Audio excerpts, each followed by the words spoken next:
নমস্কার, আমি সত্যান্বেষী ব্যোমকেশ বক্সী। অবশেষে অপেক্ষার অবসান ঘটল। শরদিন্দু 125 উপলক্ষে ব্যোমকেশ আসছে বহ্নি পতঙ্গ গল্প নিয়ে। সানডে সাসপেন্সের দর্শকদের জন্য একটা সুখবর রয়েছে। ভিডিওর প্রিমিয়ারের প্রমোশন দেখে মনে হচ্ছে পার্ট পার্ট করে নয়, বরং একসঙ্গেই পুরো গল্পটা আমরা পেতে চলেছি। শরদিন্দু 125 উপলক্ষে যে হিস্টোরিক্যাল ফিকশনগুলো আমরা সম্প্রতি দেখেছি, গৌর মল্লার, ঝিন্দের বন্দি, সবগুলোতেই পার্ট পার্ট করে এসছে।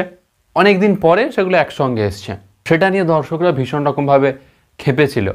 এই গল্পের ক্ষেত্রে সেই একই রকম অভিজ্ঞতা দর্শকদের সম্ভবত আর অনুভব করতে হবে না।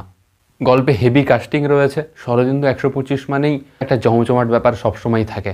ব্যোমকেশ কে হবে সেটা নিয়ে আমাদের মধ্যে একটা উত্তেজনা ভীষণ রকমভাবে ছিল।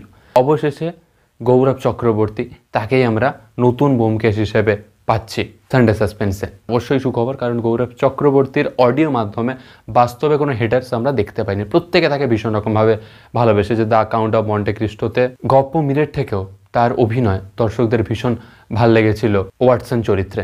অজিত চরিত্রে অভিনয় করতে চলেছে দীপদা। ইন্দ্রাণীদিকে প্রত্যেকে ভীষণ রকমভাবে ধন্যবাদ জানাচ্ছে বারে বারে, যে ইন্দ্রাণীদি আসার পরেই সানডে সাসপেন্সের ভোল পুরো বদলে গিয়েছে। শরদিন্দু 125 এই উপলক্ষে যে গল্পগুলো সানডে সাসপেন্সে এসছে প্রত্যেকটাই অনবদ্য লেগেছে প্রত্যেকের, শুধুমাত্র ওই পার্ট পার্ট এই জিনিসটা তাদের খারাপ লেগেছে। তবে পরে যখন একসঙ্গে এসছে সেখানে কিন্তু সানডে সাসপেন্সে প্রচণ্ড লোকে ভালোবাসা দিয়েছে। অগ্নিদাকে দেখতে পাচ্ছি না, না ইন্ট্রোডাকশনে না কোনো চরিত্রে, সেটা আমাদের কাছে একটা খারাপ লাগবে অবশ্যই। সানডে সাসপেন্স মানে অগ্নিদাকে আমরা এত বড় একটা প্রজেক্ট, সেখানে কোনো না কোনো চরিত্রে তো অগ্নিদার নিশ্চয়ই একটা জায়গা হতো। তো চক্রবর্তী, দেবজ্যোতি ঘোষ, শঙ্করী প্রসাদ মিত্র, অর্ঘ্য বসু, মির্চি লাজবন্তী, মুহুর, পুরো গল্পের ন্যারেশনে আমরা দীপদাকে পাচ্ছি এবং অজিত এই চরিত্রেও আমরা দীপদাকেই পাচ্ছি। ডিজে রিচার্ড সানডে সাসপেন্সের একদম জন্মলগ্নের সদস্য, তাকেও আমরা অরিজিনাল মিউজিক, সাউন্ড ডিজাইন, বেশ কয়েকটা ইম্পর্ট্যান্ট চরিত্রে পাচ্ছি। পোস্টারটা ইতিমধ্যে অনবদ্য হয়েছে, সেই পোস্টারটা করেছে join the dots. Byomkesh Bakshi মানে একটা আলাদা রকমেরই চাওয়া পাওয়া আমাদের থাকে সানডে সাসপেন্সের থেকে। এই গল্পে যদি একটা পার্টেই পুরোটা দিয়ে দেয়, দর্শকদের আর কিছু দরকার নেই, একদম মন ভরে যাবে দর্শকদের মার্চের শেষ দিনে।